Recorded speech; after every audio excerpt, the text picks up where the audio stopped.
老先生，你要记得定时复诊。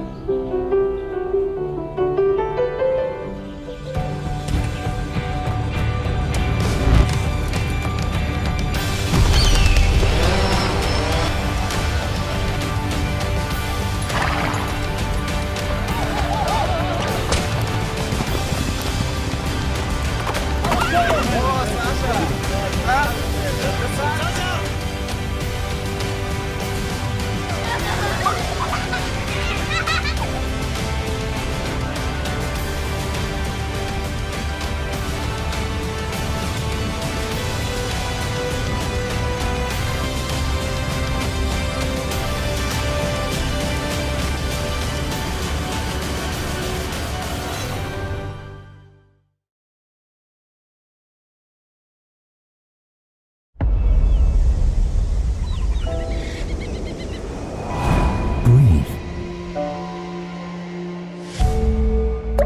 Grow. Reproduce. We collect energy from nature to give back to the planet. Green development with technology. Transitioning from energy consumption to energy efficiency. We're improving energy efficiency to build green ICT infrastructure. We're saving energy and cutting emissions across the product lifecycle. Using bits to manage watts. We are helping the energy industry take the next step. With customized solutions and innovative platforms, we are digitalizing traditional energy and accelerating the adoption of renewables. From carbon footprint to carbon handprint, we're developing technologies to power low-carbon industries.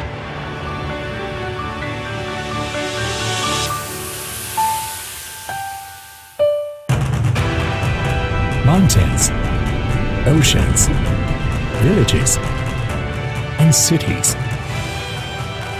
We are born on this planet, and it has sustained us. A prosperous future is one where people and nature coexist.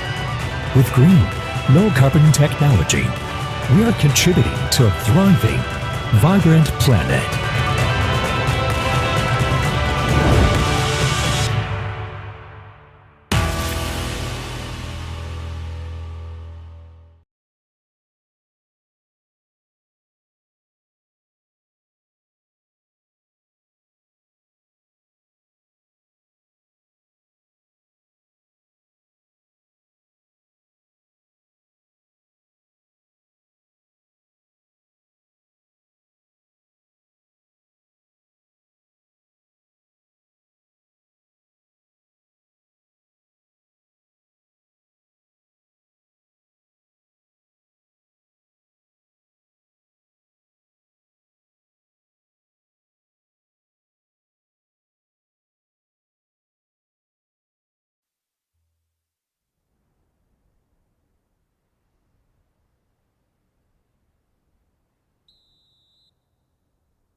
One person can only achieve so much.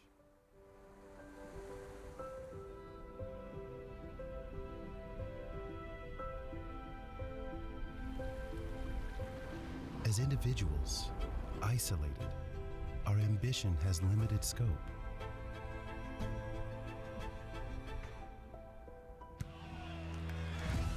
But when we collaborate as a team,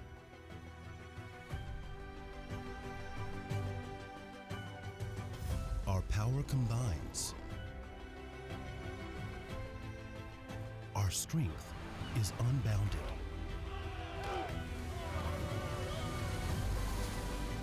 Being open, it's in our DNA. Huawei fuses together industry scenarios and innovative ICT technologies, working in tandem with global customers and partners to accelerate digital transformation.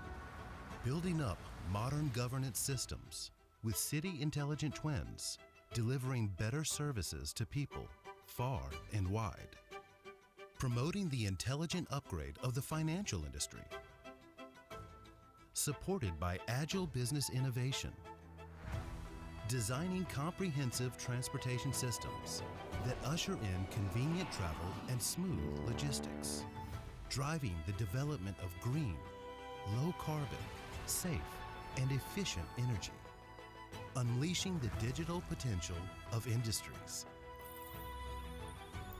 Digitalization is now certain. Ladies and gentlemen, welcome Together, to we MWC stride Barcelona. into a wider world. The next session will commence in 5 minutes. Together, we accelerate digital transformation. Together, we create new value.43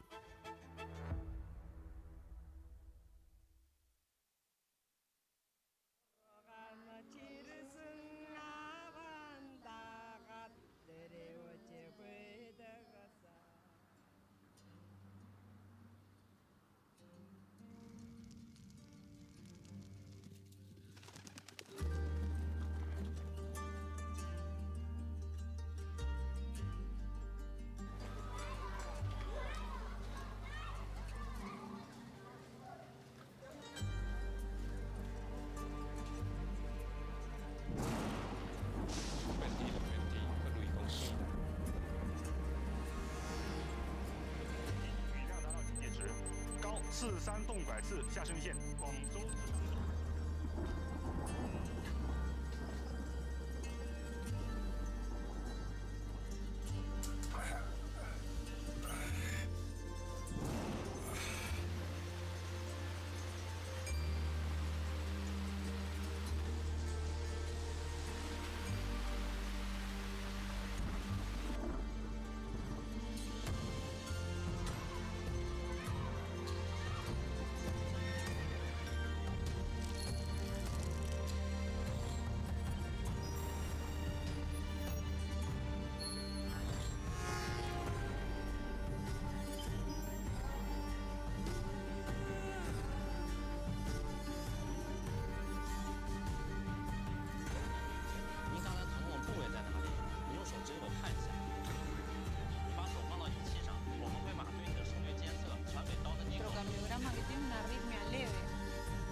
老先生，你要记得定时复诊。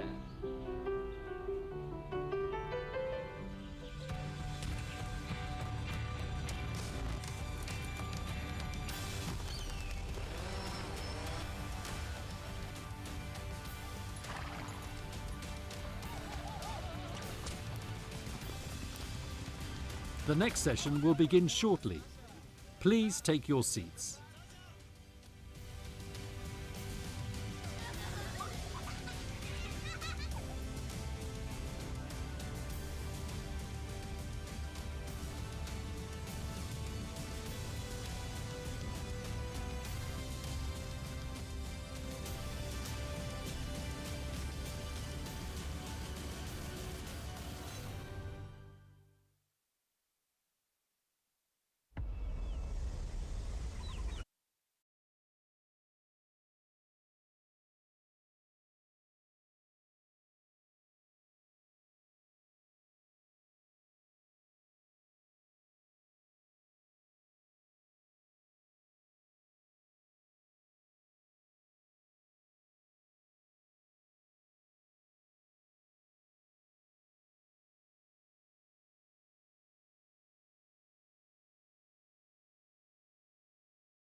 one person can only achieve so much.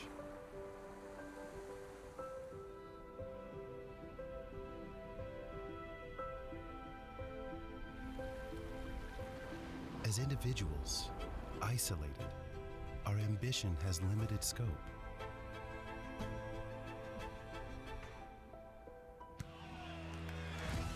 But when we collaborate as a team,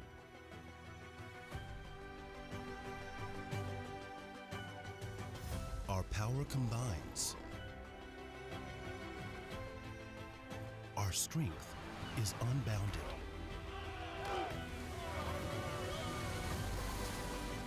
Being open, it's in our DNA.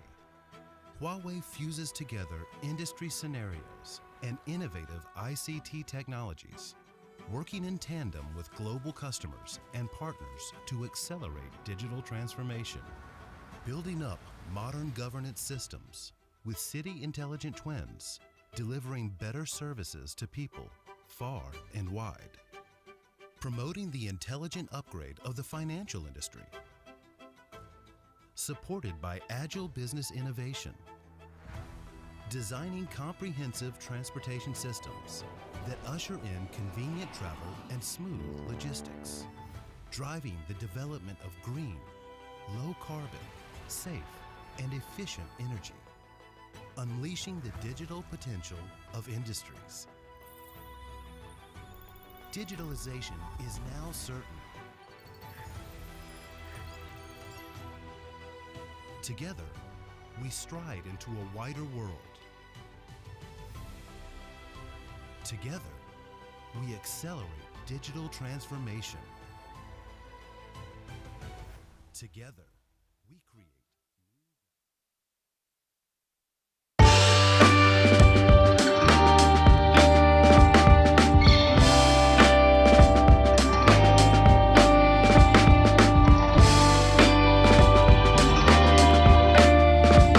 Ladies and gentlemen, welcome to all of our distinguished guests, those who have traveled from around the world to be with us here physically in Barcelona, and to those globally who are joining us virtually. To all of you, I say welcome to the Huawei Finance Session. We're very pleased that you could make it today, particularly for those who are here in Barcelona. That the scale of the Mobile World Congress is really very difficult to understand until you've actually been here. In fact, I think there are actually guided tours to the Huawei booth itself that take about 45 minutes. We're very, very pleased that you could be here today. And I am Ron Raffensperger. I'll be your MC for today. I think, one of the things that in the financial industry we've seen the last couple of years, there's been a huge focus around digital transformation. But what we are finding now is that we really need to accelerate that change. That we've just not been able to reach our goals of decreasing the time to market, increasing the impact on our customers of going through this transformation projects. And so this afternoon, in a range of talks from Huawei and from industry leaders, we're going to explore the different aspects of that and see how we can collectively increase what's going through our transformation processes and increase the outcomes from that. So without further ado, I would like to welcome Jason Tsao, who is the CEO of the Huawei Finance business, to give us his thoughts on this subject. Mr. Tsao.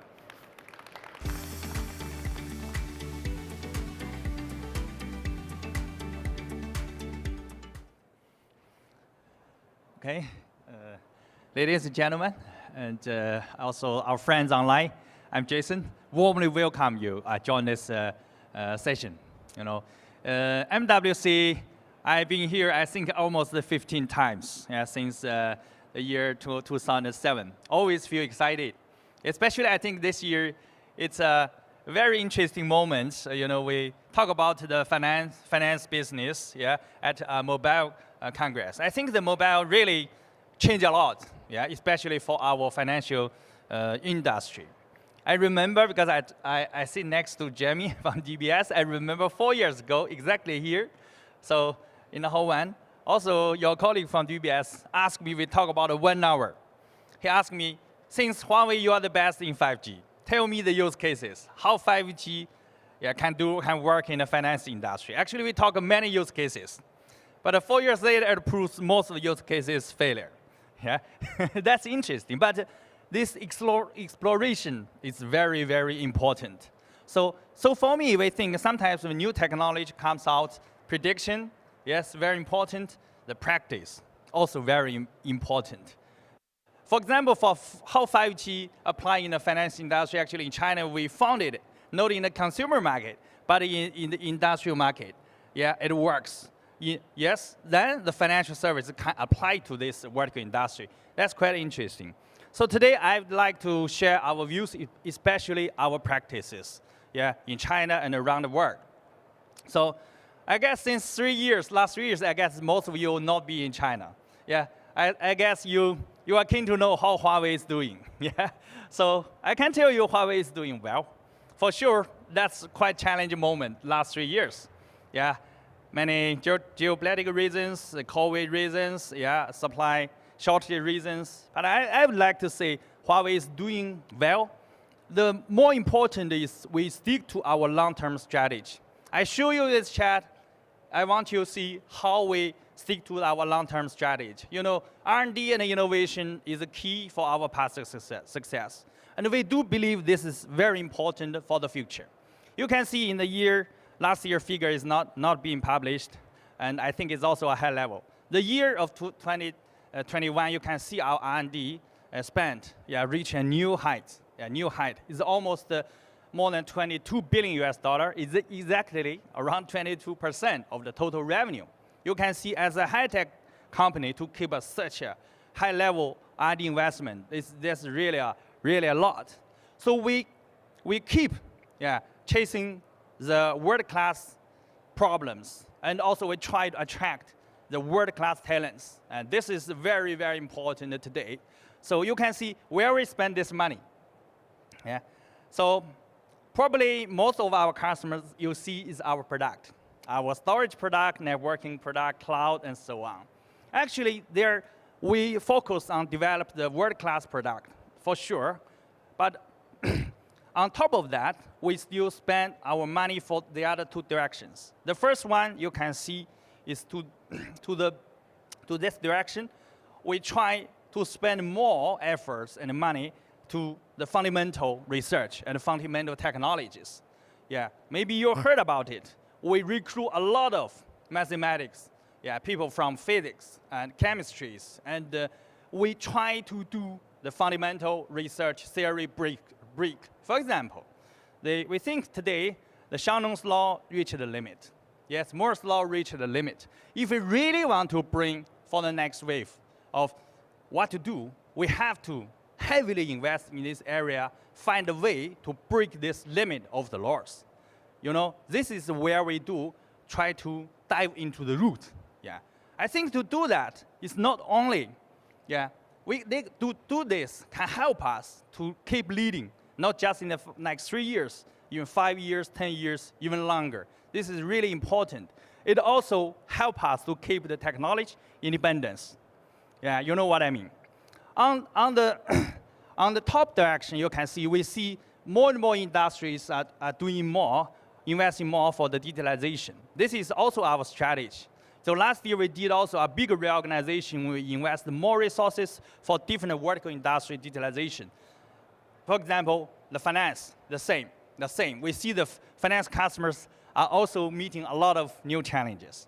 So give an update, what we do in the financial industry. Actually, in the financial industry, in the last five years, I can see the growth, the speed of the growth is much higher than the average of Huawei and enterprises. It shows a really great confidence that a customer like us, and we really right now, I think, in the right direction to help our customers. You can see right now we are already working around the world, more than 60 countries and regions, serve for more than 2,500 customers, including half of the top 100 banks. This is where we are, especially in the China market. China market, the banking, the security, insurance invest heavily for the transformation, especially for the cloud. So we are keeping the #1 position in China. So back to today's topic, why we call it accelerated changes. We very, very interesting. Since you are not in China for the last 3 years, I bring some news to you. Yeah. So it's I really want all of you should pay more attention about the progress we made in China. Why?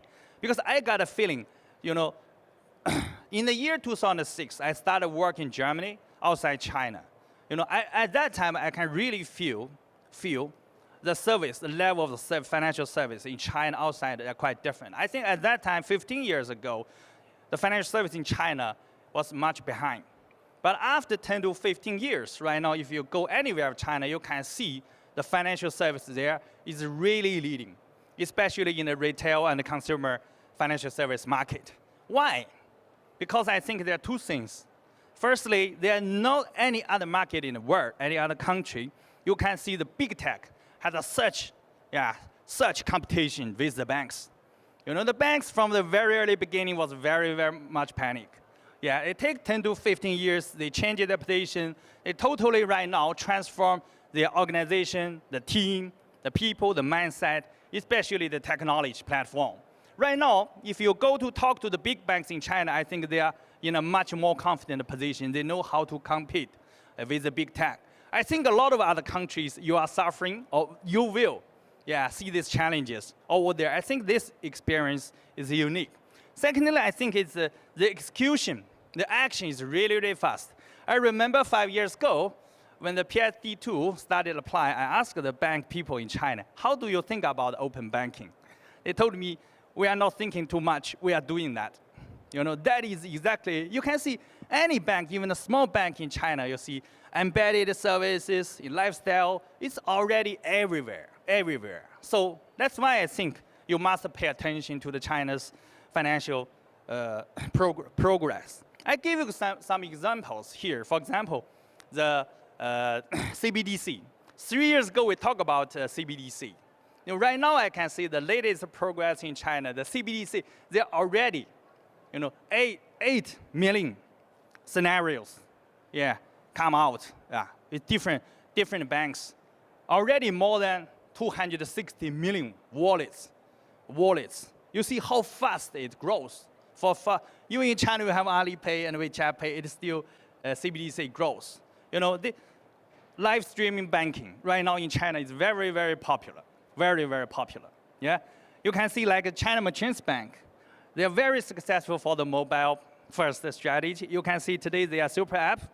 Yeah, more than 111 million monthly active users. More than 70% of the scenarios is non-financial scenarios. This is very, very fast progressing. But as a banker, I think not only see from this angle, I would like to highlight is all the banks do the transformation. They are not doing just the cherry picking. I use AI here, I use something, blockchain over there. It's not. I see the big banks, they are really doing a very, very deep, complete transformation. For example, the ICBC, you can see the largest one. Already they launched this cloud transformation since years ago. Right now, already more than 91% of the applications running on the cloud native platform. For sure, Huawei did it for them. And right now they are focusing on the REST part.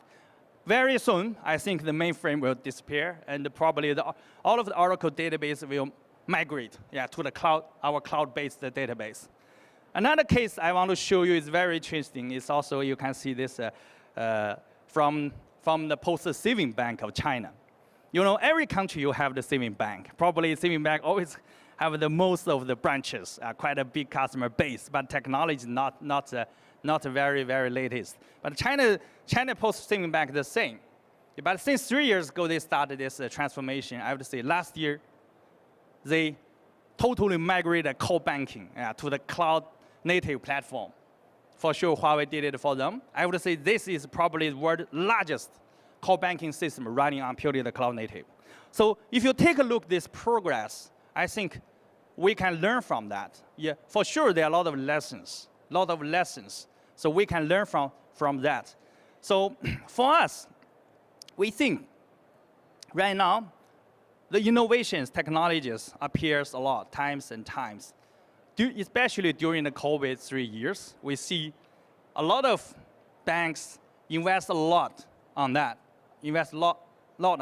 But we think right now it's a time, it's a time to take or to find out more productivity from the innovation. We think this is very, very important, I guess, for all of you. Yeah. So that's why today we choose 6 points. We didn't put too many things. 6 points, we think, is 6 points. There are no buzzwords, but they are all very, very important for our banking colleagues. Yeah. On one hand, you can see how we keep optimize the customer experience, engagement across all the points, not just from your app, also how your data center can adopt, how is your cloud native platform can adopt. On the other hand, we see very, very important is the data. Yeah, it's the data, unleashing the power of the data. So I will share some of our experience from these 6 points. The first one, I think, is very important. You know, it's we see the business model from transaction-based to moving to a digital engagement-based. We think this is the most important thing. This is a starting point for the bank to do the transformation because of customer behavior changes. I heard a lot of CEO mention about that. That's because of the customer behavior changes. We cannot ignore them. So we see years ago, some leading banks raise up the strategy, called we will transform to a platform plus ecosystem model. Even I feel some banks they were laughing with that. They said banks should just do your bank's business. Why should you become a platform? Yeah, that's why we see few of the banks doing that. Some of them successful, but some of not yet. What our observation is, we see more and more banking are right on that way. From Thailand, from Philippines, from South Africa. You know, here is a case, it's the second largest bank, SCB in Thailand. You know, they have the financial super app already. Yeah, they have 16 million customers. This year, they will launch the lifestyle super app.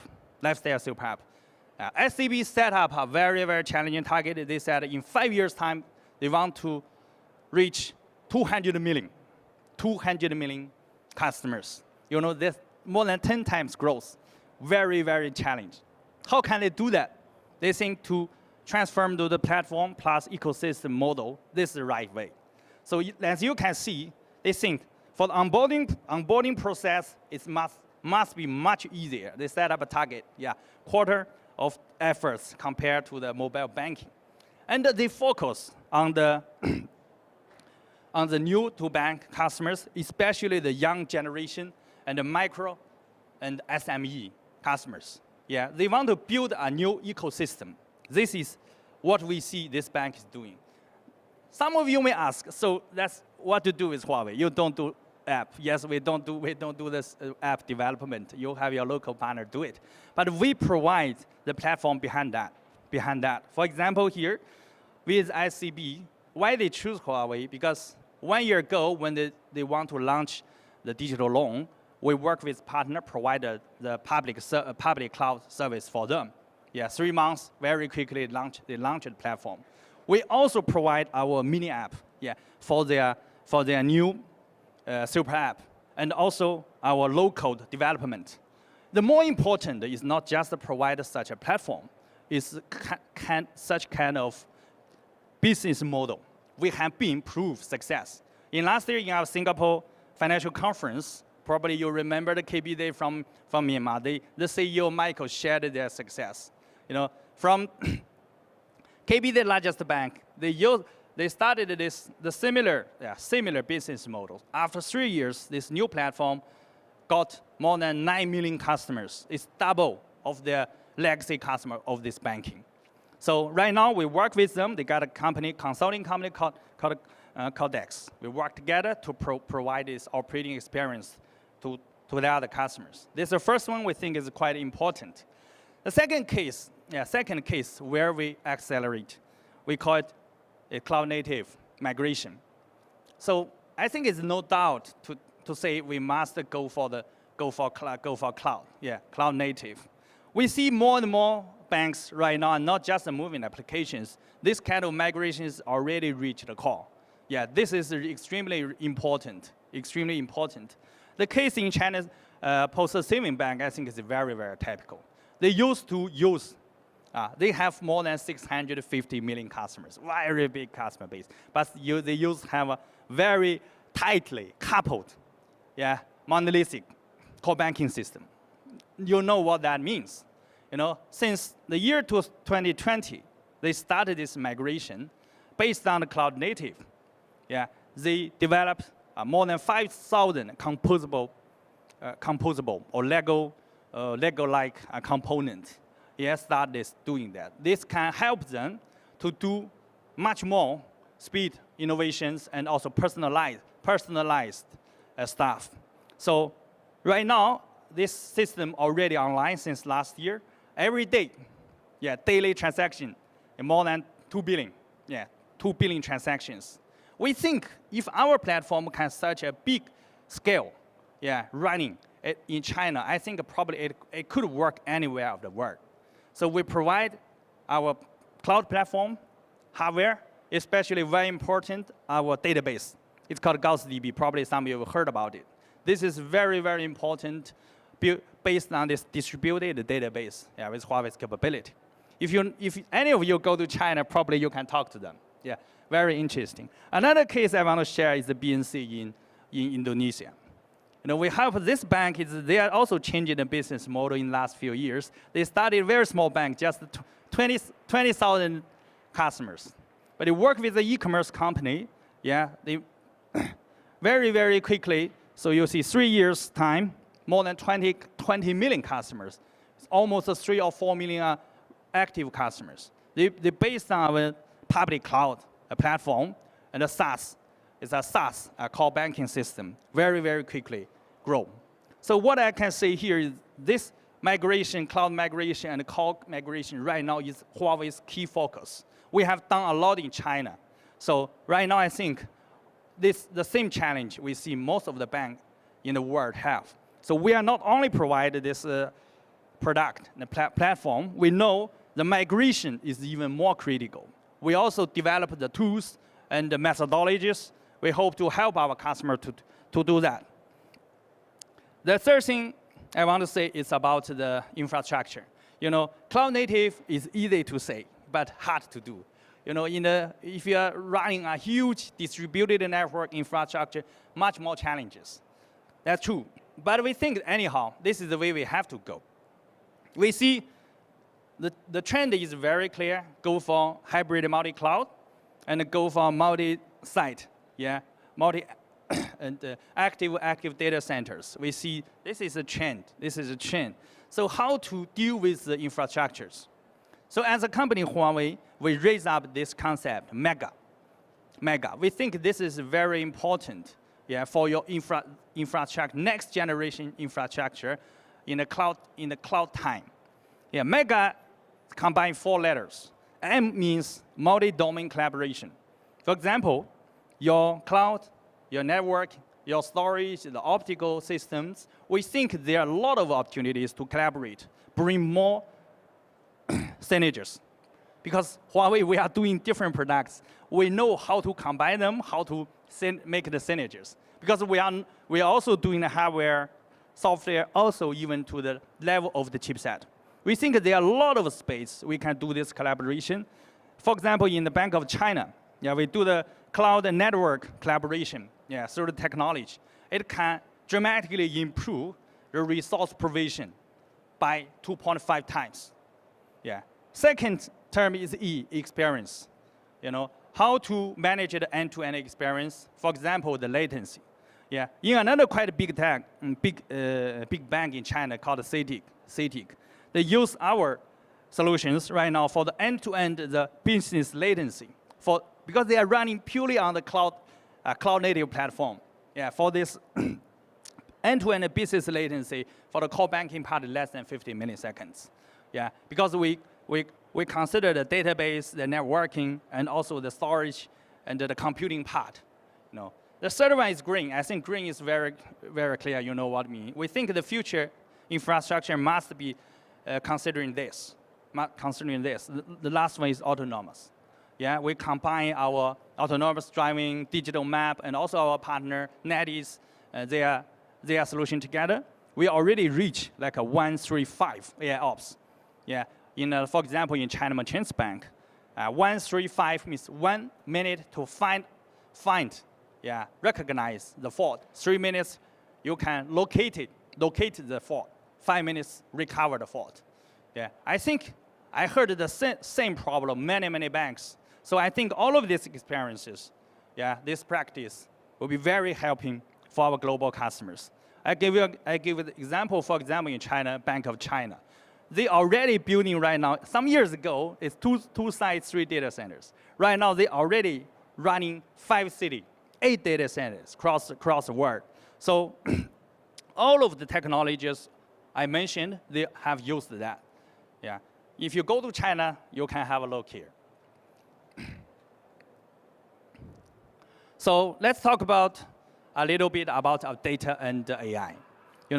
Data is so important, I don't need to say. Yeah, I don't need to say. What we want to do is, data and AI is one of the key areas where we keep investment. We keep a lot of more and more investment right now. Yeah, probably you know more about our infrastructure, but I want to introduce here to you. So what our vision here, what we want to do, we want to accelerate to democratize the AI and the data's use. You can see the leading banks, they already have a strong team, already apply the data and the AI in almost everywhere of their business. But what we still see, a lot of financial customers not yet there. Last year I talked to an Austria bank, it's also quite Austria bank. He told me, you already do the real-time analysis, but we use our data warehouse is mainly for reporting. This is what we see today. So this is our mission to accelerate. Yeah. So that's why today I want to also quickly introduce you Huawei's our data and AI converged solution. Based on our hybrid cloud architecture, experience consistent architecture, we have the data warehouse, data lake, and AI is a converged platform. It breaks the silos of the data. It can improve the data in or data out of your cloud. Yeah, it can dramatically, I think, improve the data supply and AI modeling. Yeah, we call it data industrialization and AI industrialization. On top of that, we focus on 3 business domains: marketing, and also risk control and operations. Such kind of converged solution we have already deployed a lot in China and recently also in Malaysia. We want to bring this also to our global customers. So I give you 2 cases here. The first is about real-time data analytics. China Merchants Bank is the best retail bank we know. When I talk to the CIO, they always told me the real-time capability is key. Yeah. What did they do? They use our Huawei data platform. They just migrate from Teradata and to our data warehouse and also our data lake. I can just give you 1 case. In this bank's report, end of last year, they said they have 40,000 data analysis monthly active users.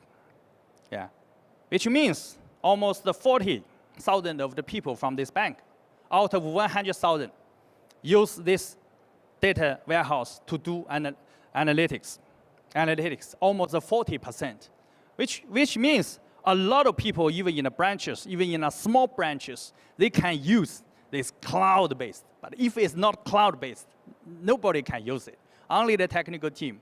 But because it's cloud-based, so they use it for customer training investigation. Yeah, and also they can make customer retaining plan.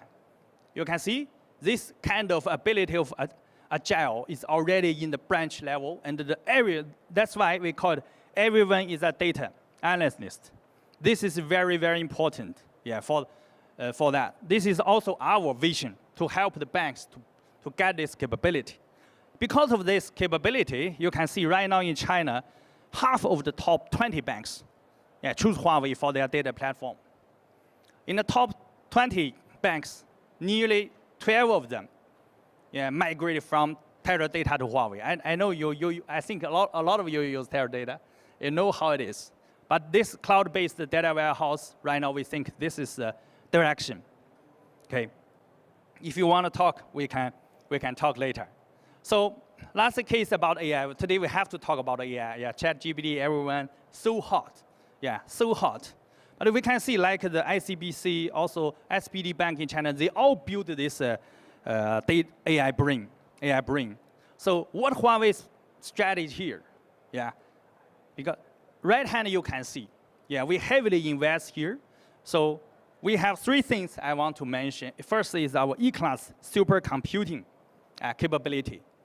Second is our one-stop AI development platform, Model S. For sure, we have our 100 billion parameters large pre-trained model. We call it our Pango big model. We heavily invest here, and also for the generative AI.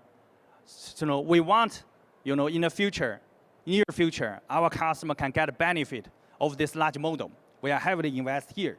Okay, we can talk to you. So finally, I make a summary. I talk about many things. I want you just also can remember this chart will be okay.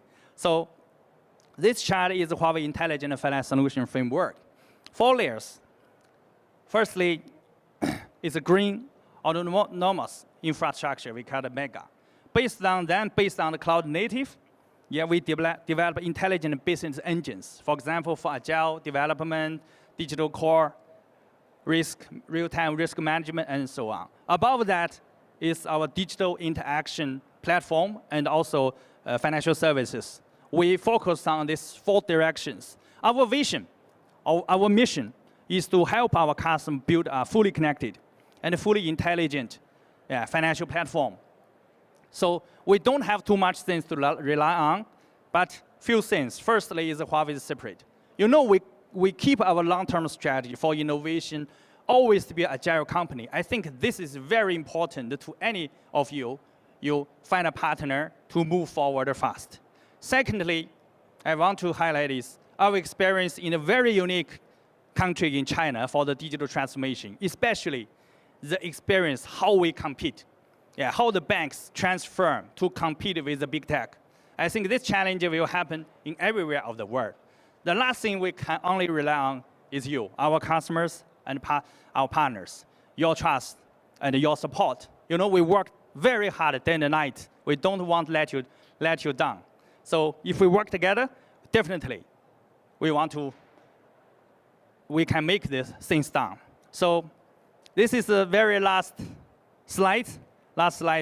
So thank you very much for your attention. I hope you will enjoy the meeting, enjoy MWC, and enjoy Barcelona. Why I put this picture of Shanghai? Because this is also a kind of invitation to all of you. Since China is opening again, we will have our 11th Global Financial Summit in the beginning of June this year. All of you and your colleagues warmly welcome to China. Okay? Thank you again. Let's work together, accelerate the change. Thank you.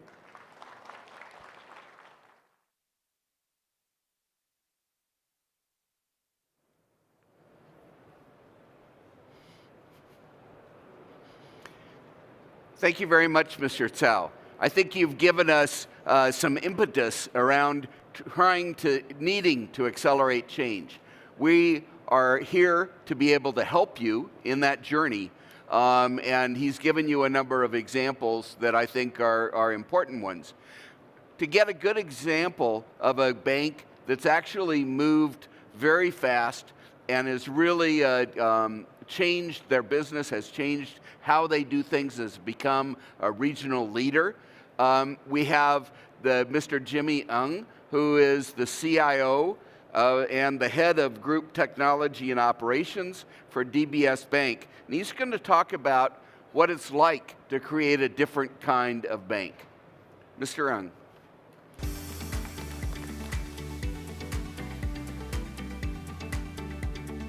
Hello, everyone. Good afternoon. And first and foremost, I'd like to actually thank Jason for inviting me here to actually give this short talk about DBS. I've entitled the session A Different Kind of Bank. And really it's looking at how DBS has used technology to differentiate itself and to be very different from our competitors, and how we have actually managed to do that. So for those people who have not been familiar with the DBS transformation story, we started our entire transformation in 2009. Yes, that's about 13 years ago. So it's a long time that we have actually started our transformation. However, the digital transformation started only in 2015. That's about 8 years ago.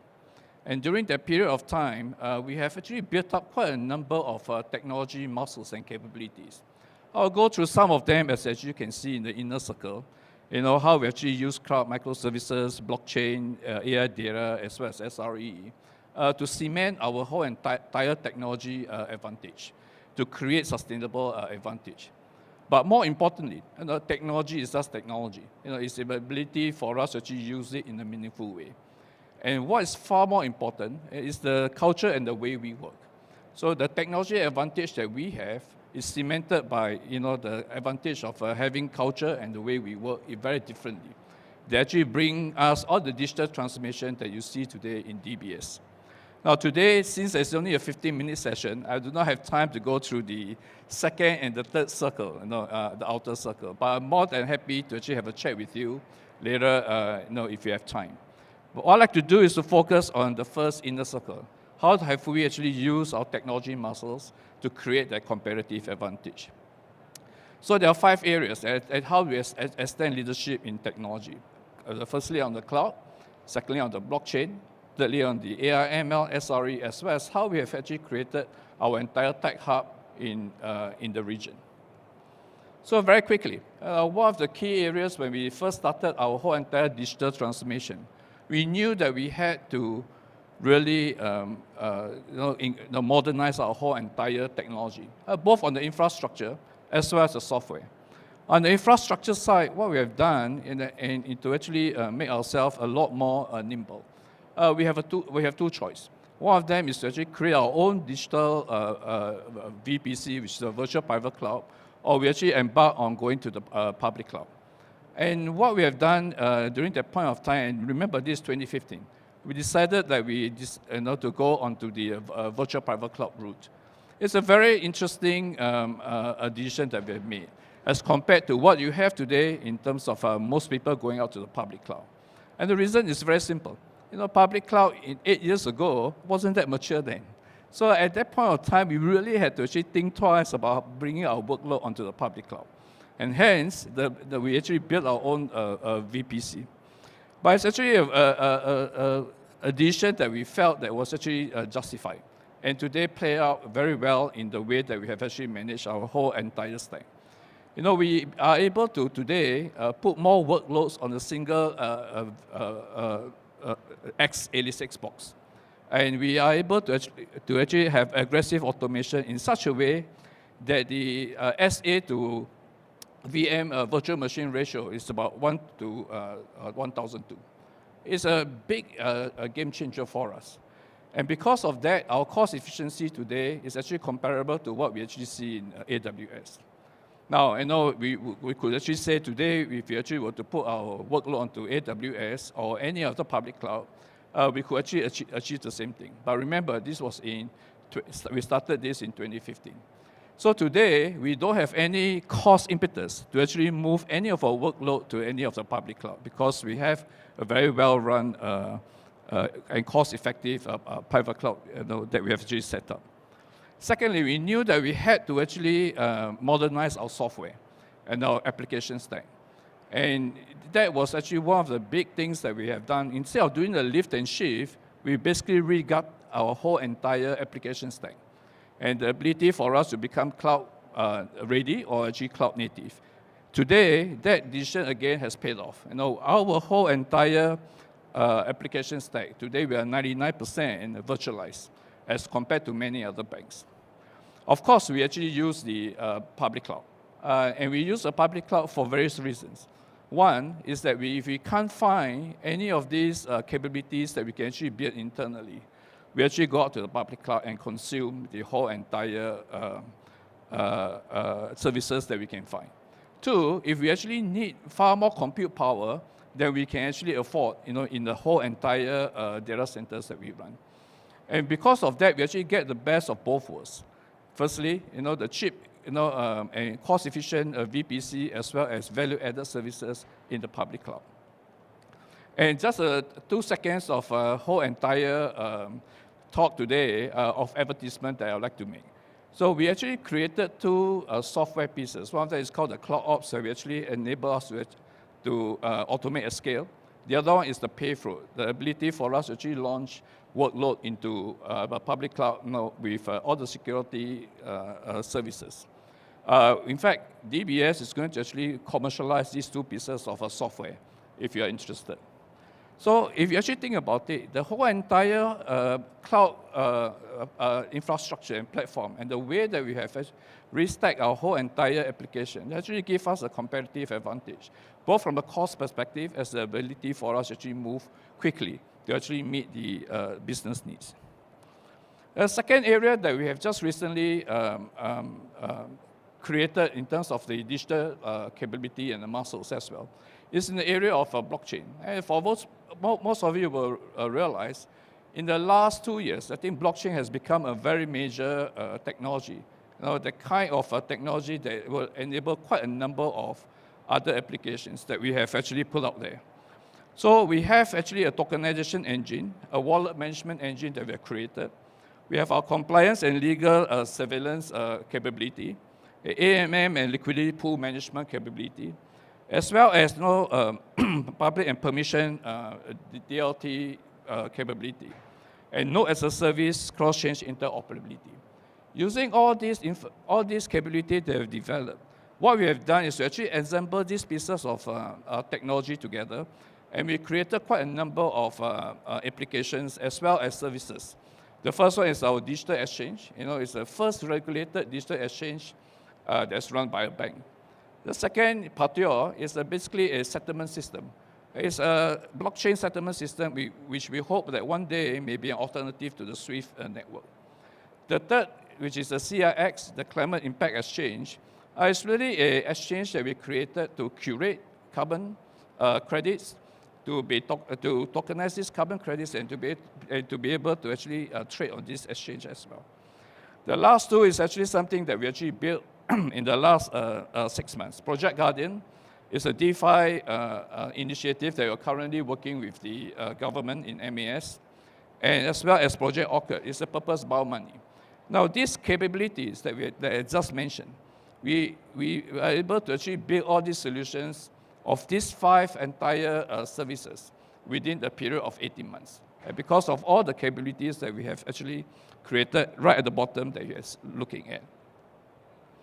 And the third area that I really want to actually emphasize is this area of data and AI and ML. I think as Jason mentioned, every bank today will actually need to have this capability. We actually create our own data platform. We call it ADA, Advanced Data Analytics Platform. And as a result of that, today we have about close to 90% of our whole entire data warehouse, which used to be, in different parts of the bank, consolidate into a single platform. And more than 142 million objects, and plus 450 plus AI ML models has been created, and they are reusable. The whole entire LM protocol allows us to actually have the data analyst or the user or the data scientist to be able to assemble, to be able to access the data, assemble the models, to be able to bring the solutions out to the business within a 4 to 5 months period. And today, what we're going to do is that we're going to shorten that to below 3 months, 2 weeks. Not only that we have a data platform and also all the reusable models, we're also training our people. The people in terms of using the data. And we actually train about 9,000 staff within the bank. And about 500 data scientists in terms of machine learning as well as engineers to actually make full use of this whole entire platform they have created. So in many ways, data and data AI and ML is actually embedded within our whole entire ecosystem. The fourth area that I actually want to speak about is really about this whole entire thing about SRE, the self-site reliability engineering, which enable us to actually adopt and develop software at scale in a very controlled manner. This is something that we have learned from all the big tech companies. The ability to actually design, to actually code, test, deploy, and run our application stack, with reliability in mind. This is something that we have been able to actually do. If you actually think about how fast have we been able to do our deployment, today, we have about 2,001 deployment per day. Ability to actually reach somewhere close to what the tech companies used to do. So the ability for us to actually not only develop software very quickly, but to develop them, reliability with resiliency. So last and not the least is this whole thing is that, how do we actually create all these capabilities? The most important thing is that, we have 3 technology hubs. We have one in Singapore, one in India, and we're actually starting one in China. Today, we have about 12,000 technologies. And if you actually look at our whole entire population of people in DBS, 1 in 3 of our DBS staff is a technologist. That really tells you that, the complexion of DBS is actually quite different. The complexion of DBS is sometimes we actually feel that we're actually more like a tech company rather than a bank, because technology has always been embedded as part of our whole entire journey. One interesting thing that one of the newcomers who actually joined me, 6 months, and we actually went to an offsite. And he actually made a remark to me. He said, Jimmy, this is the first banking offsite that I've been to that actually talk only about technology and nothing about the business. And I said, that in essence is what we are and who we are, a technology company. So with that, I just want to actually end off here to be able to say that, why do we say call ourselves, to be a very different kind of bank?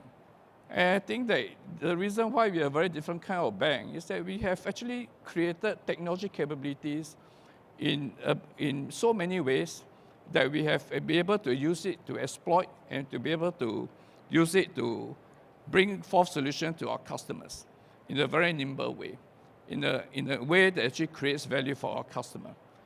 Indeed, we are more like a technology company than a traditional bank. Thank you very much for your time.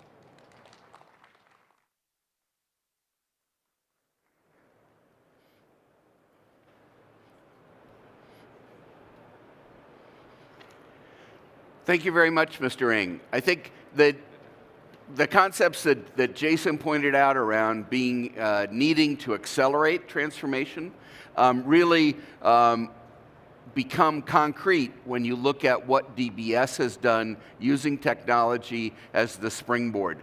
And being able to look confidently into the future and make the bets that they made on things like the cloud native, the redevelopment, and now the SRE concepts. So I think these are very key to being able to change the user experience.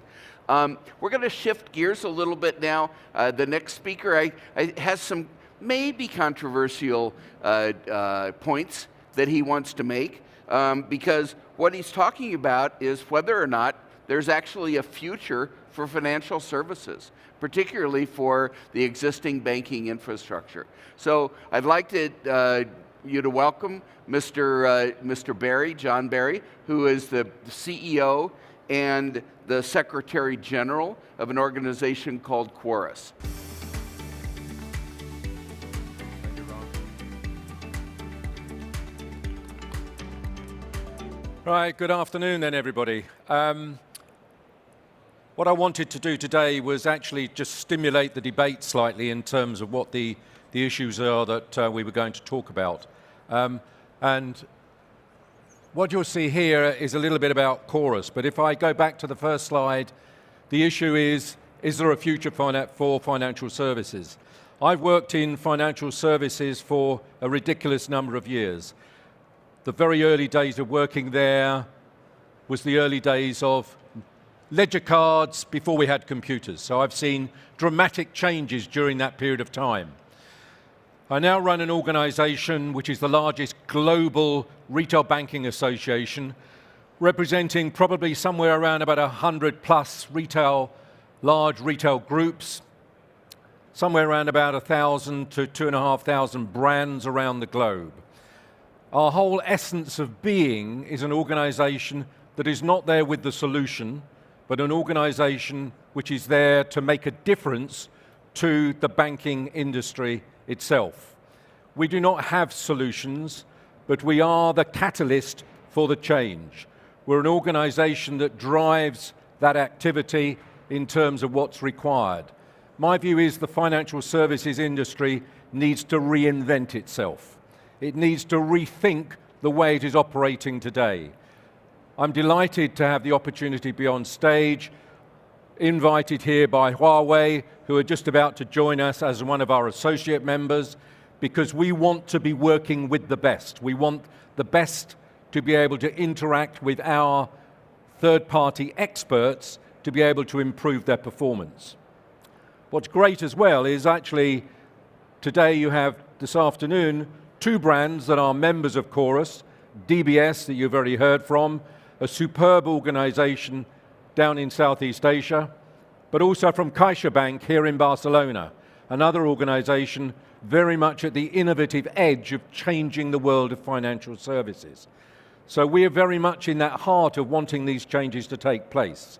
We're very much in the space of innovation as an organization, and that innovation is one that creates for us huge numbers of innovation case studies. We have a library of over 7,000 of those, unsurpassed by any other organization globally. Whether you're McKinsey's, BCG, Accenture, whatever you are, your pool or your library of case studies does not match my library. If you are a banking organization and you're looking to make change, come to my library, become a member, see firsthand what is going on around the globe, because we can make a significant difference. So this matchmaking that we undertake is important. But for me, there's this tsunami of change that's going on out there. The world is not being shaped by the world of the bankers. The world is shaped by many other organizations that impact on you as individuals day in and day out. Whether it's Netflix, whether it's Alibaba, whether it's Amazon, those people shape the expectations of what you want. To me, the banking industry as a whole, with many exceptions, aren't moving at the same pace of that change. But the customers want those changes. My question is, are you in the banking sectors actually aware of it and doing something about it? Or are you standing there because you are successful, making money today, and maybe aren't really addressing the potential change? Doesn't matter how big you are as an organization, how strong your brand is, you have no divine right to survive. Your customers will choose whether you survive or not. The world's biggest bank used to be called Midland Bank. That brand doesn't even exist today, now part of HSBC. We've seen over the last decade how major brands have struggled and had to change and disappear from the day-to-day activity in the banking sector. But I think there's another big change going on out there. This has moved to this subscription economy. I think the issue there is that traditionally people went to a bank to borrow money to buy a house. They went there maybe to borrow money to buy a car. The youth of today, the younger people today, don't actually want to have the car sitting on a drive, not being used the majority of the time. They want it as and when the requirement is. They're prepared to pay a subscription to get a car instantly for a period of time and then not use it afterwards. They don't all want to own their homes in the way that their parents and grandparents did. So you as a banking industry that are lending money to people buying homes may find that market is shrinking. You as a banking industry lending money for people buying cars may find actually that industry is shrinking in terms of your profit streams. You need to start thinking differently. If you look at the subscription age itself, what you'll find is those people in the 25 to 34 age group in particular are the ones who have more subscriptions. People have subscriptions which they don't necessarily maintain all the time. They flick in and out of these subscriptions. But if you are going to be a successful financial organization, you've got to start rethinking your business model. The old way of doing things doesn't work. Many banks today, to me, are wholly inappropriately structured. Many of the banks have a silo structure. That is not the way to run a business.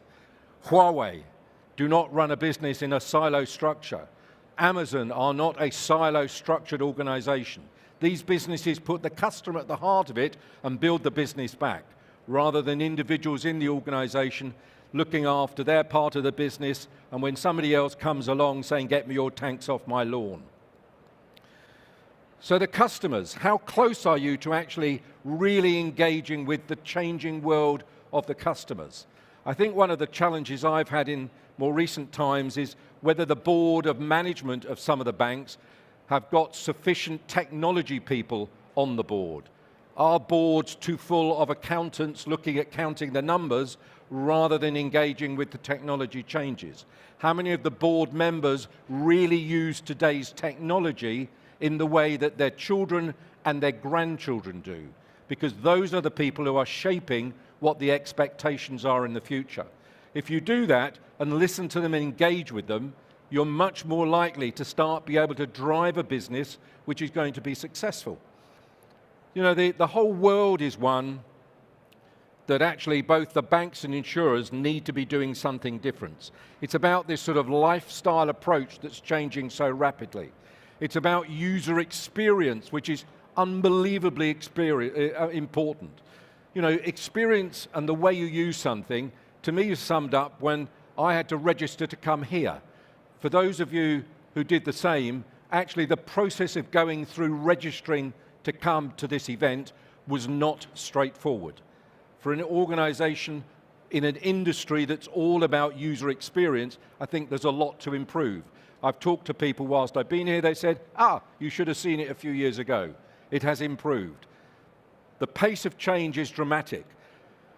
There are a variety of organizations around. I'm just going to mention a couple of them. One is here in South Africa with Discovery Bank that frequently wins innovation awards with Chorus, an example of an organization that is really getting under the skin of the changes that are needing in the app and the segmentation environment that's so essential for future success. But they're not the only one, but they are limited, these organizations are really at the leading edge. You know, DBS are at the leading edge of so much of this change. What amazes me with DBS is how they are prepared to share a lot of their innovation outside of their own organization. My view is that is one of the reasons they want to change the way financial services operate. Whether it's as a bank, whether it's an insurance company, there are those sort of different issues. But there's some significant challenges you can learn from these organizations. Being a member of my organization gives you access to all of these quality organizations. So if you can do that, here we've got one in Singapore with Snack, the same sort of issues where people are striving to do things in a way which are great user experience, great environments to give you a competitive advantage, because it is very, very competitive out there. And if you don't change at the pace that is required by the leader, you will be left behind. You know, Jason has already talked today about the paces of change, the huge amount of digitization that's gone on.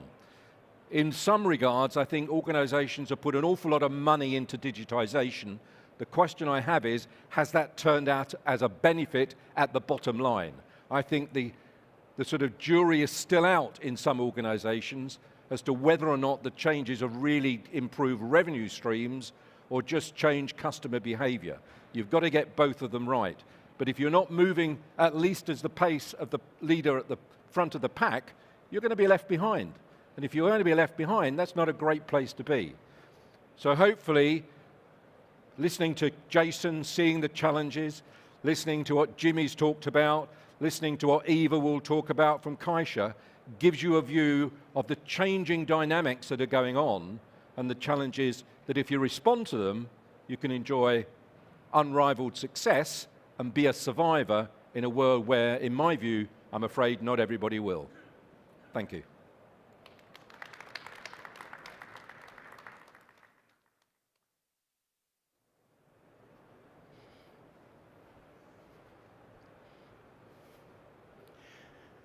Thank you very much, Mr. Barry. So I think that at least we can be a little bit relieved that there is, in fact, a future for financial services, that they're not going to disappear for us.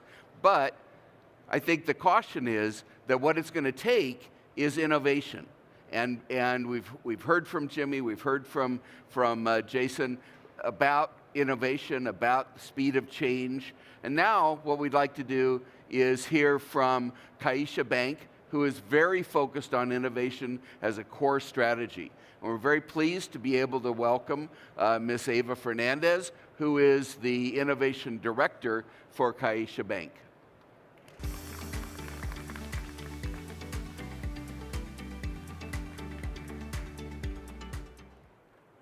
Thank you, everybody. Thank you, Huawei, for inviting us here today. We are really delighted, and welcome to Barcelona, everybody.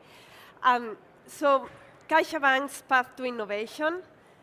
First of all, I want to introduce a little bit what CaixaBank is and some figures. But after the figures that Jimmy and Jason showed us before, they seem like little amount of clients. We are the leading retail bank and insurance franchise in Iberia.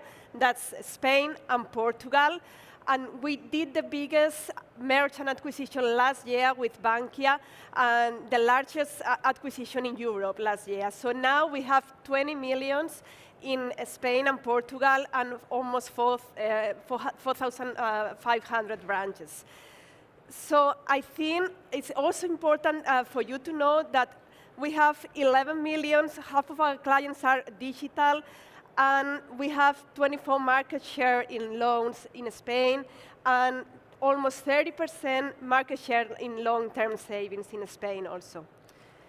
So above all, we had a big history of 120 years with huge and deeply values like quality, trust, and social commitment. And we are also committed to diversity and to decarbonization, and we are founding member of the Net Zero Carbon Emissions by 2050. So,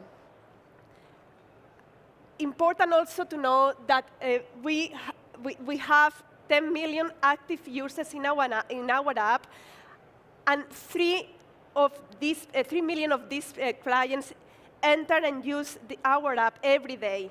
So we have like a huge amount of users that only use the mobile app in the relationship with us. And also, something that we are really proud of is Noah, is the CaixaBank conversational assistant that has already 3 million active users and deals with around 10 million conversations altogether. Noah is able not only to answer questions, it's also a help for our customers to do operations, transactions, and it's in the middle of the omni-channel experience that we are promoting in CaixaBank. We also have new channels where Noah is also active, like WhatsApp and other smart speakers. So now, let's talk a little bit about innovation goals at CaixaBank. So first of all, our main goal and our main objective is to maintain CaixaBank leadership in the very early adoption of new technologies like blockchain, like artificial intelligence, like quantum computing, and I'm going to show you a few examples later on in the talk. And secondly, because we have this huge amount of users that only have this digital relationship with us, we focusing a lot in driving innovation in the digital channels. And for us, it's very important to understand customer behavior, and I'm going to show you some examples how we do it from the innovation point of view. And thirdly, and most important, innovation is great, but it needs to guarantee an impact within the whole organization, and it has to be sustainable during time. So for us, it's obsessive, and we need to really focus in impact within the whole organization. And for that, for making that possible, it's really important to have a culture of innovation, a collaborative organization, not silos-based, and really a collaborative culture. So, about the first objective, how to maintain CaixaBank's leadership in the early adoption of new technologies. So, we do this having an innovation agenda that we create every year.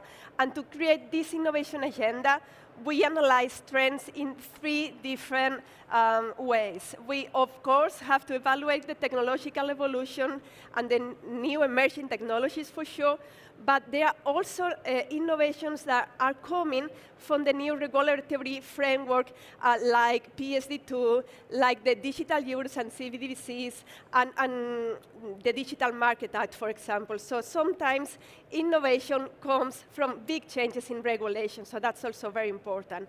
And of course, we are also monitoring all the time new entrants and market activity and the changes in the customer behavior. So we put all these 3 things together, and we come with an agenda that is shared within all the innovation activity in CaixaBank's group, because you know innovation is not only for the innovation department. Innovation is really a distributed effort all around the organization, and that's also very important.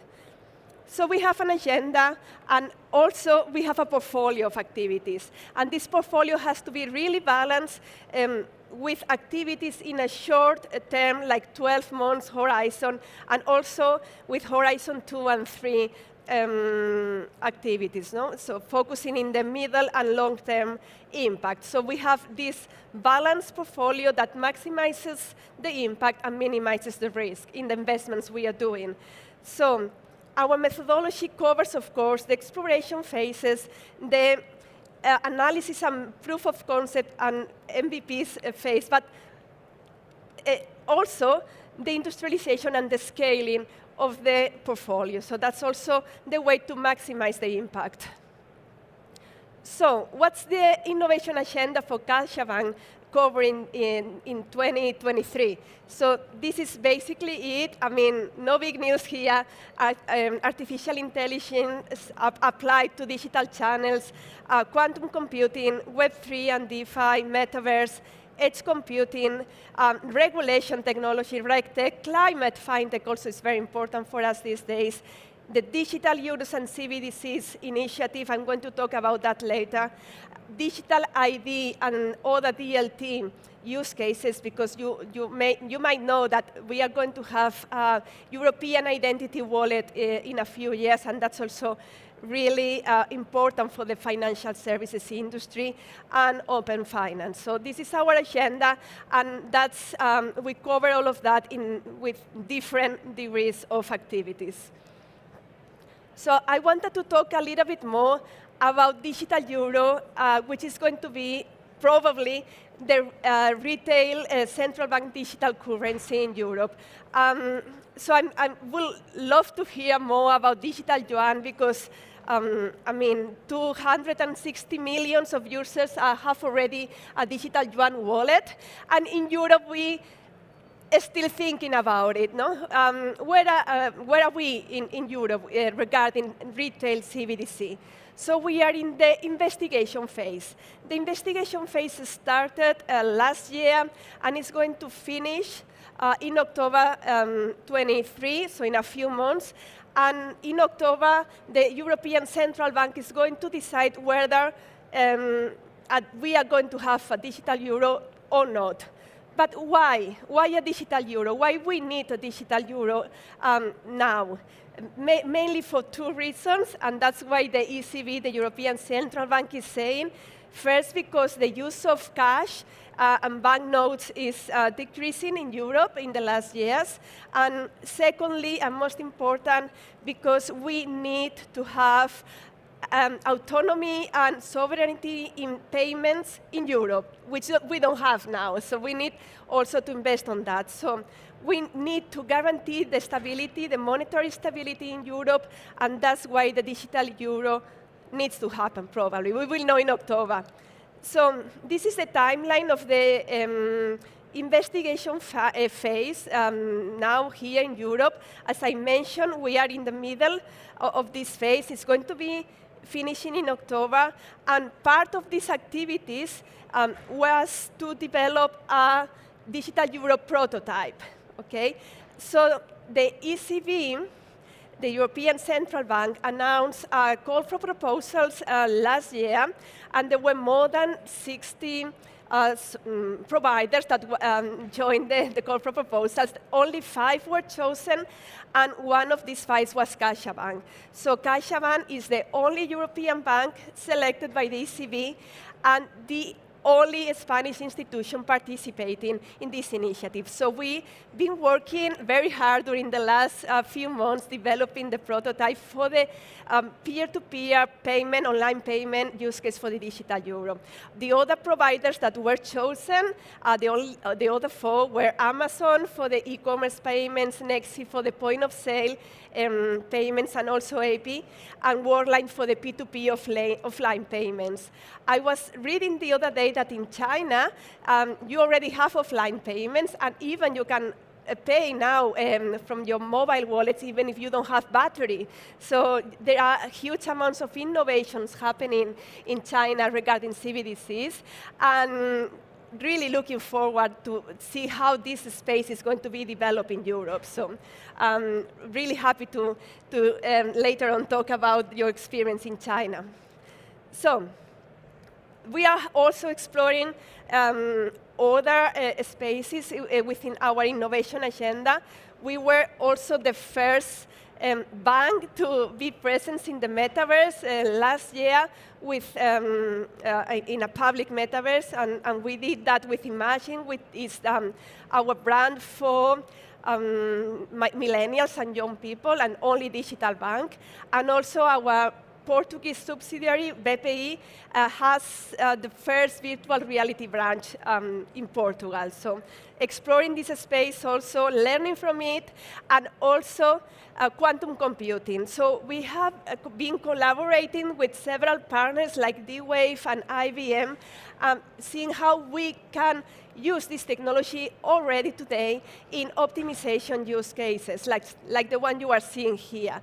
So we have been using D-Wave quantum computing, which is an annealing quantum computing, to solve some optimization problem, like the one to optimize a bond portfolio for investments. So we have published the results, and they are really impressive. So there's still a long way to go with quantum computing. We also starting to focus on quantum safe cryptography because we think it's an important topic to cover for the following years.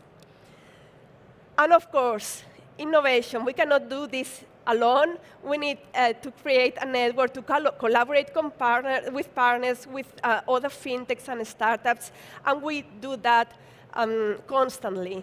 We are working with different companies in Spain in promote the digital identity using blockchain technology, and we have partnerships with Microsoft and IBM to co-innovate together. So yeah, we have these huge partnerships because it really accelerates innovation. We cannot do this alone, so collaboration is key to innovate. And the second goal, the second objective for CaixaBank, as I mentioned, is to drive innovation in digital channels.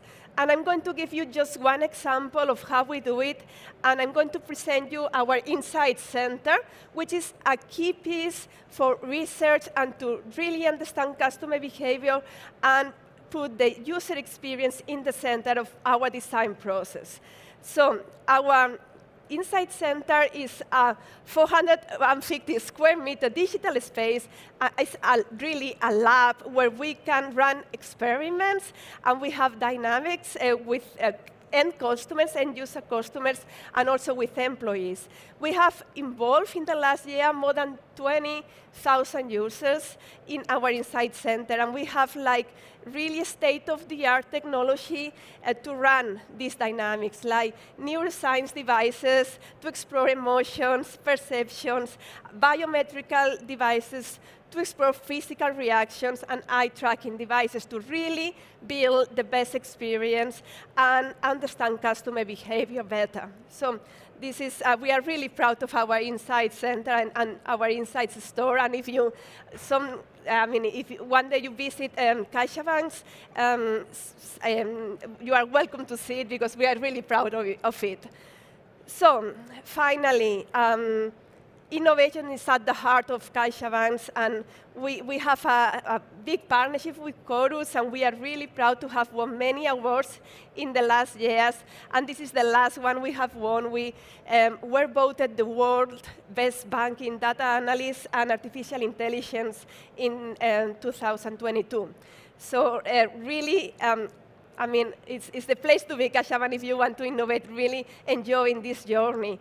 But as I did say before, we need to guarantee the impact of innovation, and the only way to do that is that our culture has to be innovative in every single area. We really need to focus on innovation culture, and this is our motto, you and I together, because we cannot do this alone. We have to do this together. So thank you so much for inviting me here today, and pleasure.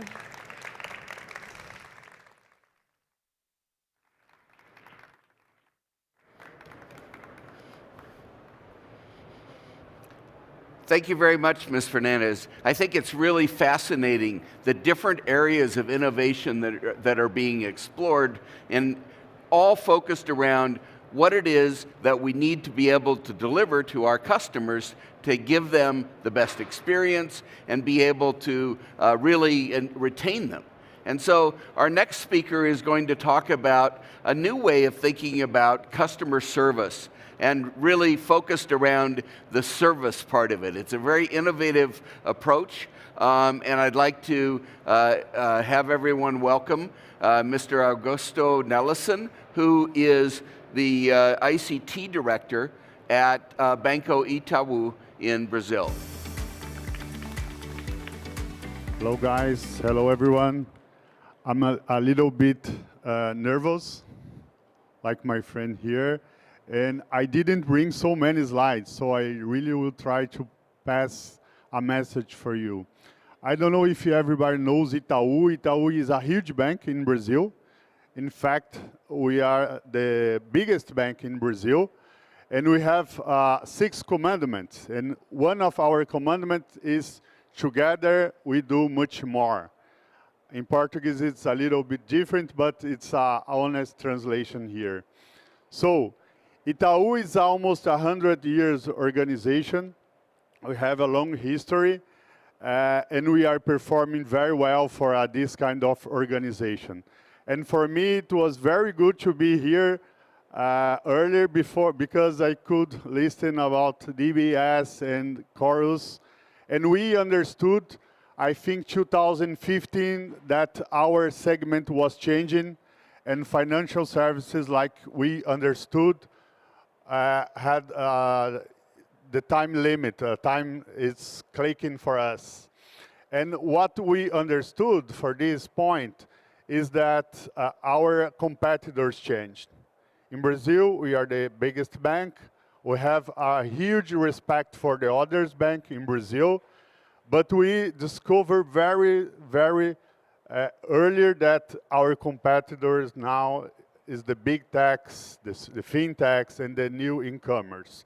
So just to give you a glimpse of Itaú big numbers, I will not be exhaustive in that. We have a presence in South America, we have a presence in Europe, but we are strong and we have a huge position in South America. And what is important to say, we have 4,000 of brands in Brazil. Brazil is a huge country. I saw that the CaixaBank, we have almost the same number of brands, but we have 66 million customers in Brazil. But we have 90% of our customers making business with us just using our mobile app. In Brazil, we don't have the same use of the brands. We keep the strategy of physical, but it's just for a little part of our customers. And what we have now is a mix from these both strategies, because we keep the physical brands. We are moving to remote, to digital for sure, but we mix, we call the phygital, a mix strategy here. And I think something important to say is that in our history, we have this timeline, and I also will not be exhaustive here, I promise you. But we came from our beginning. We bought some big banks in Brazil. 2008, we bought Unibanco, and we call now Itaú Unibanco. Unibanco is a huge bank in Brazil as well, and when we bought Unibanco, we became the biggest bank of Brazil. But until 2008, Itaú has a DNA of innovation. We bring the first ATM for Brazil. We start with internet banking in Brazil, and it was very challenging because internet in Brazil, it's a little bit different. Nowadays, we don't have so many differences, but in the past, we start internet with low modems. And something important to say is that after 2015, when we in fact understood that we should play in another league, we should transform our way to work. We change everything in the bank. We broke all the silos, and we start to work in communities, in groups. But this is not an easy way. I have assured that everybody who lives this is very hard to organize differently our company. And it's not just this. After that, we face a huge transformation because our systems, we have almost 100 years legacy to take with us. We have mainframe, we have a lot of software, database. You can imagine any database, we have it. Since Sybase to Aurora, we have all of them because we grow buying companies. So how to deliver new velocity, new speed to this organization with almost 100 years with the legacy. So we decide to go to the cloud. But going to the cloud, starting Itaú with a private cloud experience. And we try with a private cloud, and it was not easy because we try OpenStack. And those who suffer with OpenStack will understand me very well. It's not an easy way. It's very, very expensive, too many people, too specific, it's very hard. But it was a desert. It was very hard, but help us to reach now. Now we are running multi-cloud. We have a huge contract with a vendor, but we use all of them, not just IaaS, infrastructure as a service, but we use software as a service as well, including Huawei, by the way. So from 2015 to now, we deliver our digital card, a digital wallet, which calls Ichi. We buy a software company because I think here is the same. We cannot hire developers in Brazil. It's very hard. So we bought a company for do that, to help us with do that. Our central bank in the last 5 years evolved like never before. So we start a new app called Pix. Pix is a way of transfer money without taxes for the banks. It's very innovative. I don't know in Europe, but in Brazil it's very innovative. And we also start to play in open banking. And playing open banking is a new way of do things. A huge volume of data. when we start, we really have a lot of doubts, and we don't solve all of them. But we are doing very well with open banking, accessing other data, and this is just was possible because we are running on cloud, because the volume of data is impressive. The computing side is impressive. And other thing that is important to mention is that we launch, this is not, okay. We launched 100 brands using 5G in Brazil. So we are running in production with 5G. We're the first bank to running with 5G. And also, we are running with a kind of digital attendant in Huawei using AICC. Why we do that? When we start the pandemic, we have a lot of people to work on the branch, but nobody goes to the branch because of the pandemic. So we did a project in a record time to attend the people from their homes using AICC. AICC is an omni-channel from Huawei that integrates with our CRM from Microsoft that runs in Azure. This is a way of multi-cloud that we have, the CRM in one place and CCaaS in another place.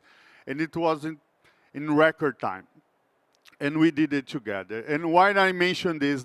Because we have a huge journey from where we was to now. We are in the middle. We have a 50% of workloads modernized at this moment. We have 15,000 engineers in IT. Almost a half of them are certified and at least one cloud operator, myself by example. And what we're gonna do with the legacy? We have a huge legacy, still have a huge legacy. Even with 50% of workloads on cloud, we have a huge legacy.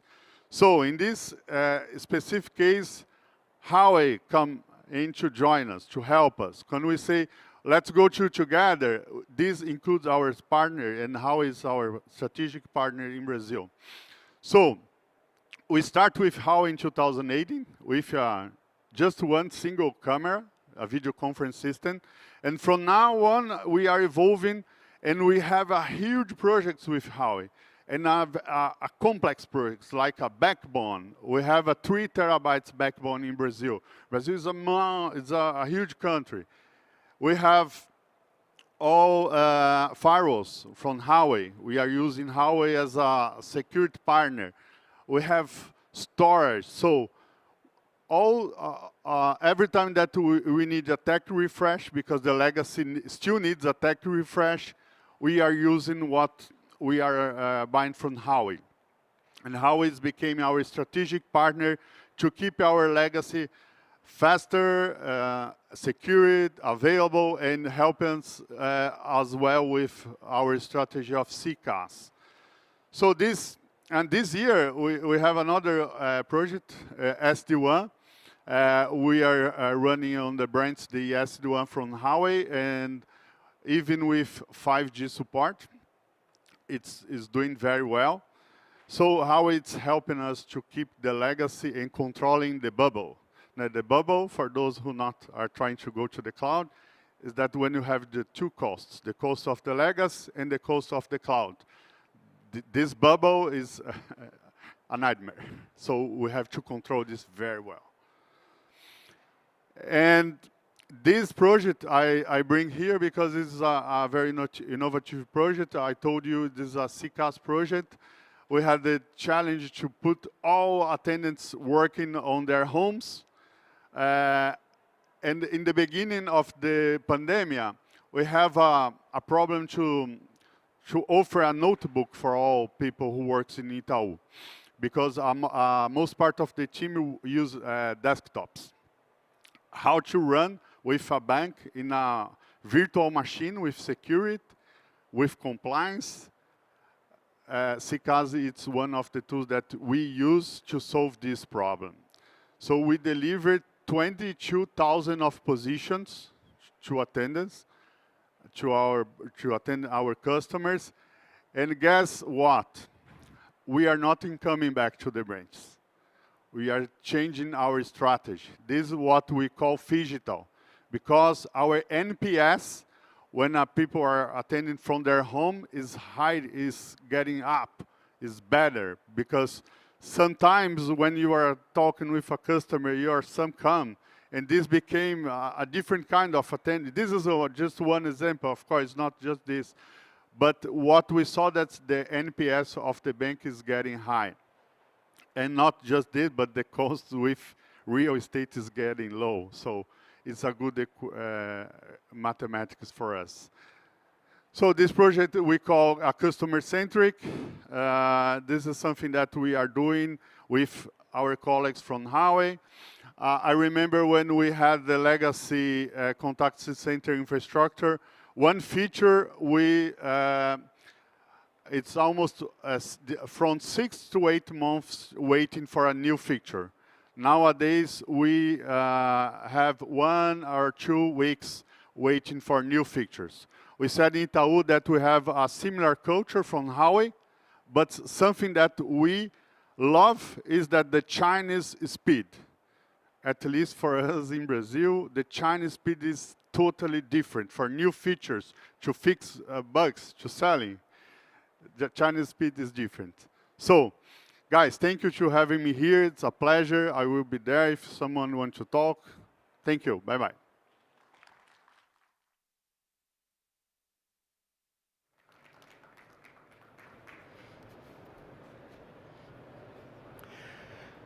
So just when we all got comfortable with IaaS, PaaS, SaaS, now we have a new one. I really like this customer-centric as a service, because it really encapsulates the idea of being customer-centric and then being able to deliver that in a very cost-effective and efficient manner as a service to your customers. Part of that obviously is being able to measure what people are seeing within that environment. What is the experience, right? If you're going to have customer-centric as a service, you better be able to measure how it is that the customers are actually experiencing the services that you're providing. And to talk about that, we have a Huawei partner, that's from a company called Netis. And I'd like to welcome their co-founder and the Chief Product Officer, Mr. Wizard He.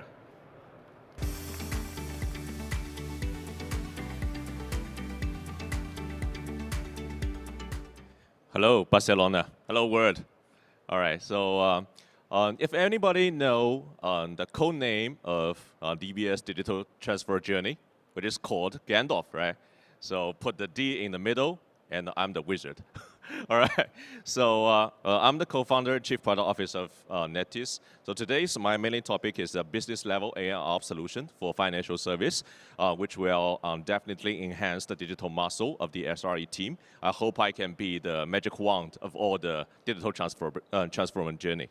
All right, so Netis is a company we mainly focus on the business performance analysis, network performance analysis, nearly for 2 decades. All right, so we invest tons of the money into this industry. So actually more than 200 banks worldwide, they choose our solution to analyze about the transactions and the network performance every single day. So the solution I introduce you today, we collaborate with Huawei. Actually, being has recognized by Gartner, we are the example vendor of AIOps since year 2018 to 2022. And Augusto from the Itaú just said, we have got lots of legacy systems, right? So one of the largest insurance company in US, the CIO just told me that their IT environment just like an IT museum. So if you want to study anything from the IT history, you can go there and to see them more. So actually, as a consumer, as a customer, I just experience all the benefits of the digital transformation. But as the bank, we just provide a service to our customers. Actually, it's a really great challenge for them to do it. For example, during the pandemic, we have got the online loan, right? So it's very easy for the customers to get the money. Firstly, I just go to the Activate page, I do some risk assessment, I got my credit, and finally I can get the money. It's very simple. But behind the simplicity, it's the complexity, actually. When we're talking about the complexity, we are talking about the multi-cloud strategy. We are talking about the containers. We are talking about our very complex data center network environment. And let's think about it. We have now got the infrastructures, right? For example, just like the Cisco ACI. Above the Cisco ACI, we have got the VMware NSX. Above the VMware, now we have got a container, IBM OpenShift. Actually, it's a VXLAN over VXLAN over VXLAN. It's very complex for us to do the troubleshooting. So if something wrong, what's wrong with it, right? So different people talking about the different languages, we need to unify them. So think about it. We have provided a very straightforward business process. Firstly, we need to see how about the user experience. If we have got some IT outage, how about the business impact? And then we can deep dive into the application layer. We can see, okay, which specific application, how about the transaction volume, how about the availability, and how about the response time? And then we can see whether it's impacted by the network, whether it's the overlay network or the underlay network. And finally, we can deep dive into the device layer and to see how about the port performance. So this is the beauty of the solution. The reason why we can identify that is because we can analyze more than 2,400 different protocols. No matter what are the core banking you are using, for example, just like the terminals, just like the Oracle FlexQ, SAP core banking, we can analyze them.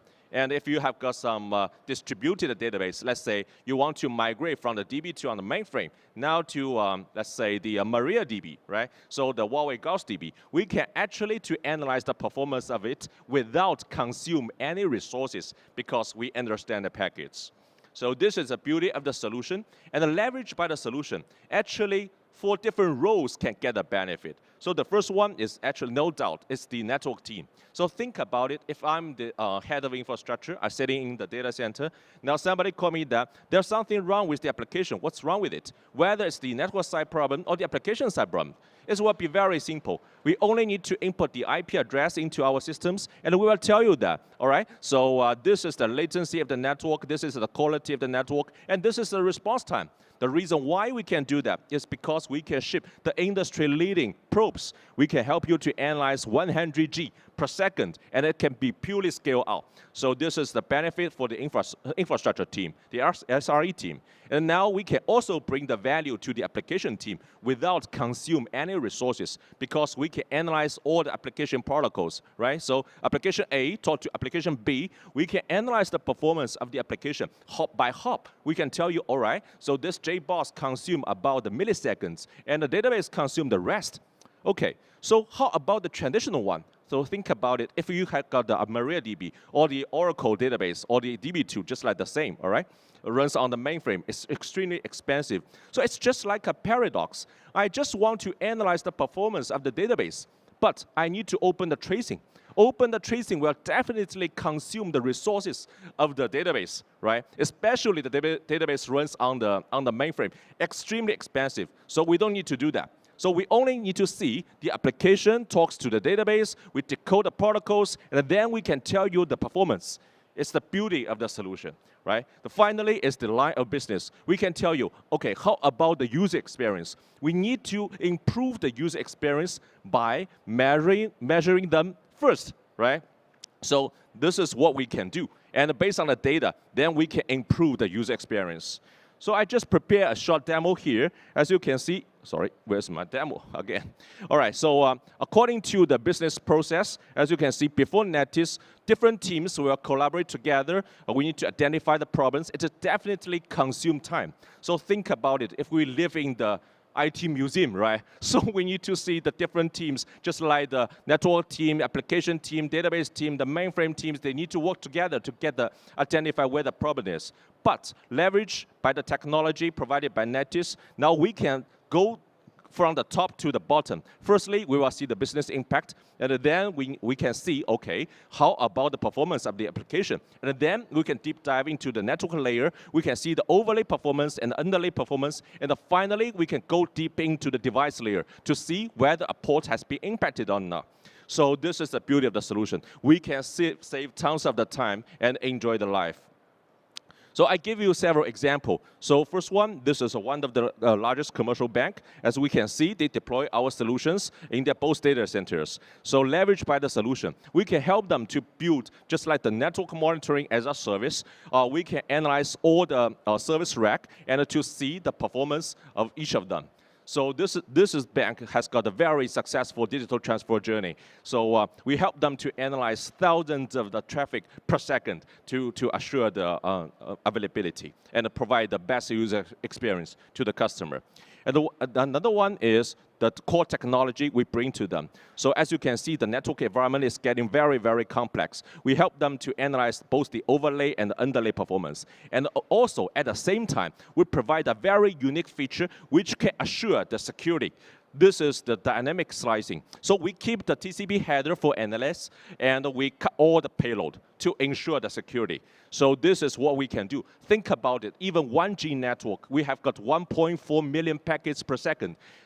How about a 100G? Right? So this is what we can do.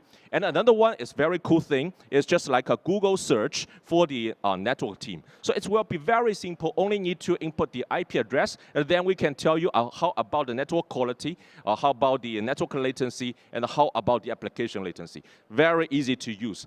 Save lots of time. Another case is Bank of Beijing. It is one of the largest commercial banks in China. As you can see, the workflow is extremely straightforward. So the first one, you can see the ECC dashboard. It's a global view. You can see all your business. And something wrong, we will directly go to the application for. You can see how about the transaction volume, how about the experience, user experience, and how about the network latency. And we will also give you a Google map-like feature. It will be very easy to identify, all right, whether it's the conjunction by the network or not. And finally, we can go to the device layer, and it can be very easily to recover the service. Just like the Jason said, 1 minute to identify, 3 minutes to locate, and 5 minutes to recover. So leveraged by the technology we developed with Huawei together. So this one, we just want to bring the business level AIOps solution to the banking customers. We can go across the traditional architect and the cloud at the same time, no matter it's the public cloud or the on-premises. And we can also go across the network devices, applications, and the legacy mainframes without consume any resources. Hope you like it. And we want to assure the digital transfer journey. I'm the wizard. Thanks for having me here.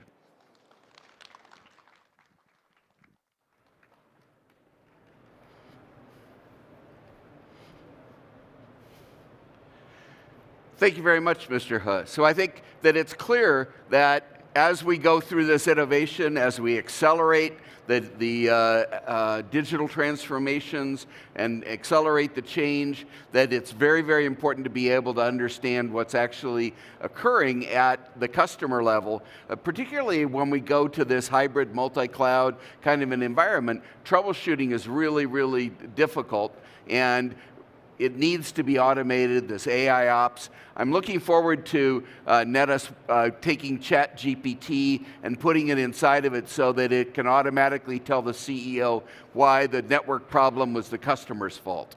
But as we go beyond that, Jason mentioned about mainframe transformations. We heard that other speakers, the Itaú is challenged around their mainframe. And so another Huawei partner and our last speaker for this evening is going to tell us some really innovative ways that you can deal with some of the challenges related to running your mainframes. So I'd like to introduce Mr. Teal Rockman, who is the CEO of LZ Labs.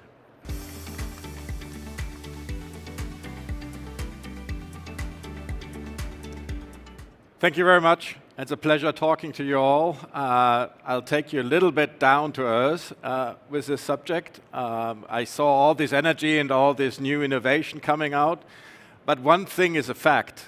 What is new today is old tomorrow.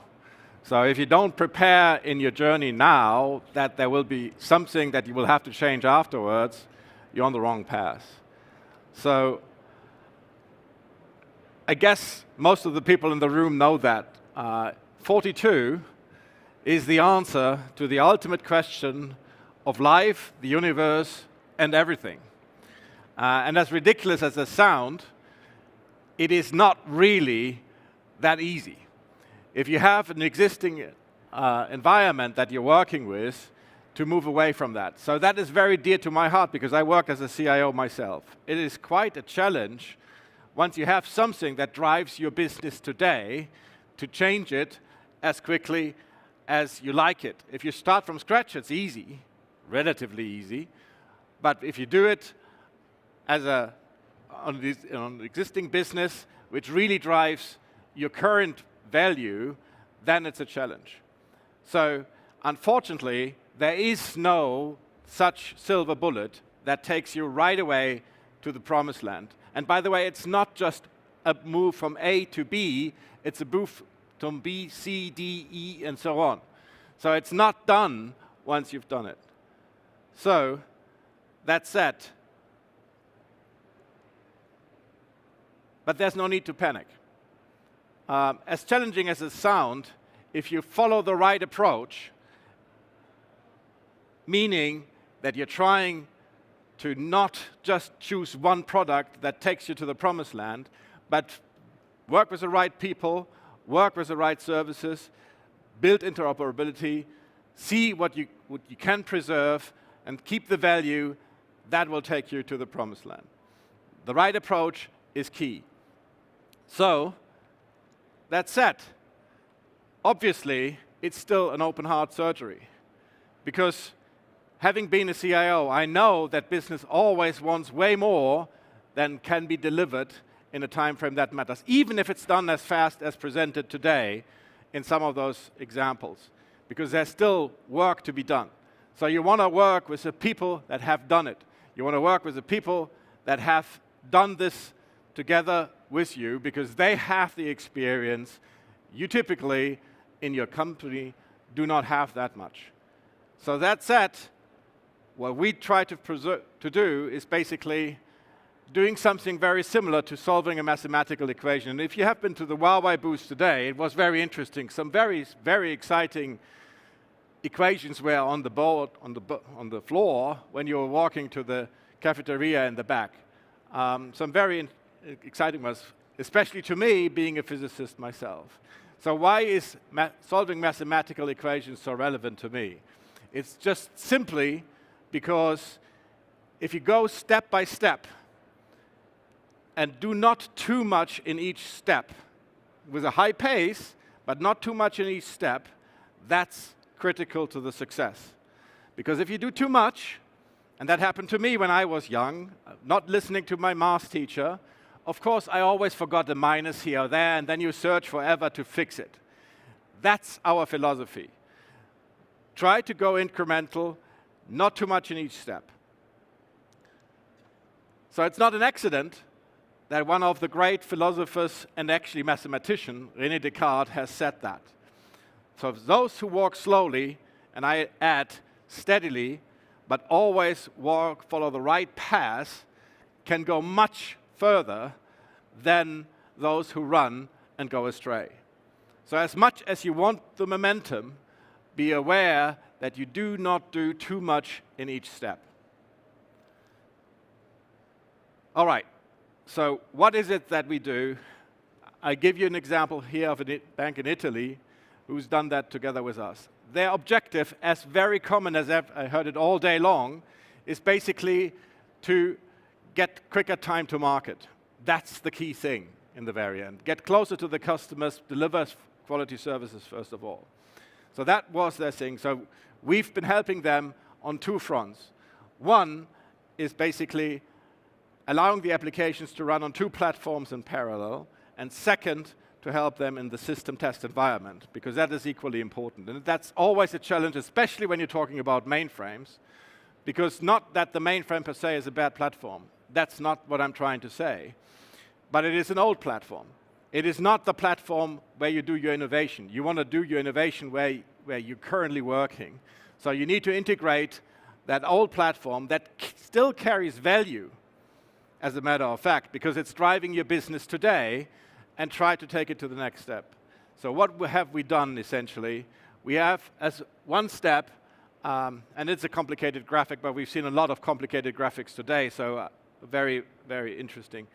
Basically, what we've done is we've splitted the services up and have the same development track on one end, and on the other hand, deployed in two platforms. With our solution, which I'm going to explain a little bit more in detail in a bit, we basically are able to take the same service developed by the same tool chain and deploy it on the mainframe as well as on LZ Labs SDM. So that will allow you to basically use still the same data in the back end, because we have been aimed at driving interoperability. So this drives, at the moment, the ability to save already on MIPS while you're on the path, because it's not, as I said, not something that's going to happen overnight.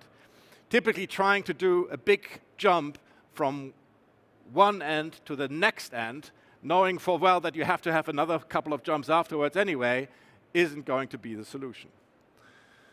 So, what is it that is so hard, core to our heart? Basically, it's about application interoperability. As you've seen in the example, you're able to use the DB2 data, or in other cases IMS data, as it sits today, because that's where you brought it all together over many, many years, typically. So just throwing that away is not easy until you have taken some of the applications off. Now you can start moving the applications. It's a binary compatibility, because that allows you to preserve some of the elements that you've built into these applications. It allows you to basically keep the application largely as is in the first step. It's not the final step, and clearly when you go to cloud-native ideas, and I'll talk about that in a bit, then you have to do something about it, but you do only want to touch those things that you really want to change, not everything. And then, of course, interoperability and communication is very critical, as well as building your solution on open solutions. Then, of course, ultimately, you always want to save cost. One other advantage of that binary compatibility is that it improves the testing capabilities. It's easier to test in our environment because it is literally pretty much the same application you're using in the first place. So you can run your tests, and that helps on the agility side, because you will be able to run those tests that you have built for the mainframe on that platform too. And of course, since you don't have to go through all the application passes in your testing, we reckon that you need about 1/3 of the testing in order for that move. And again, this is not the finish. It is still going on afterwards, so that you have to drive further innovation by updating into Java or updating into whatever language you ultimately want. But the important thing is that it integrates with what you're going to do.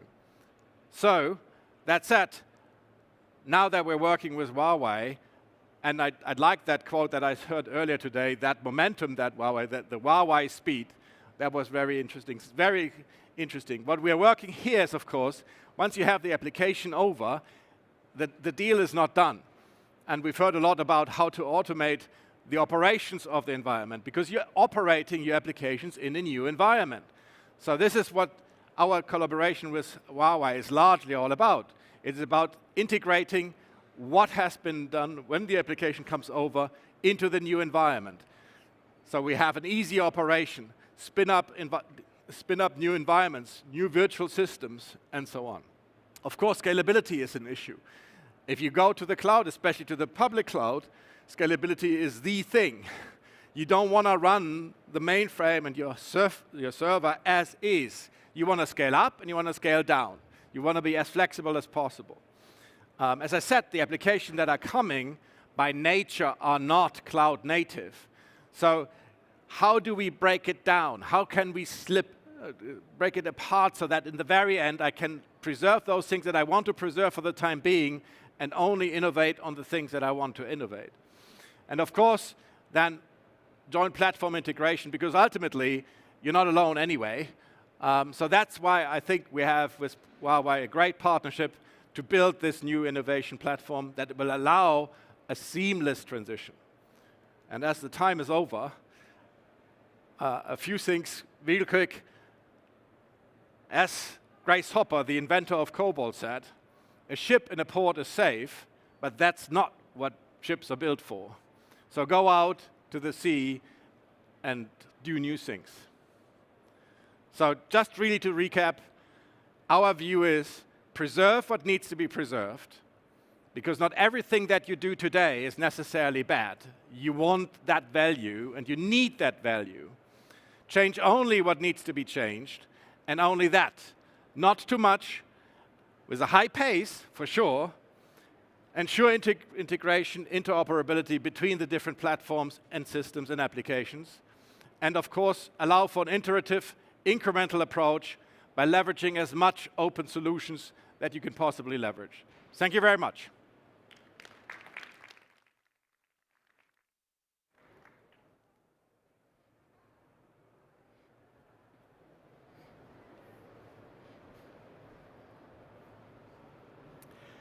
Thank you very much, Mr. Rockman. And that brings us to the end of the financial session, the Huawei Financial Session today. Thank everyone for being able to set aside this time. Hopefully it was worth your time. And we look forward to being able to continue to engage with you. If you have not been to the Huawei exhibition, please make sure you go there. We have lots of different areas that Huawei is working in. And of course, the financial services booth is particularly important for all of us. So thank you again for your time in person and virtually. And we look forward to being able to work with you into the future as you accelerate your change. Thanks very much. Thank you for attending MWC Barcelona. As you leave, please ensure that you have all of your belongings with you. We would like to wish you a safe journey home and look forward to meeting you again next year.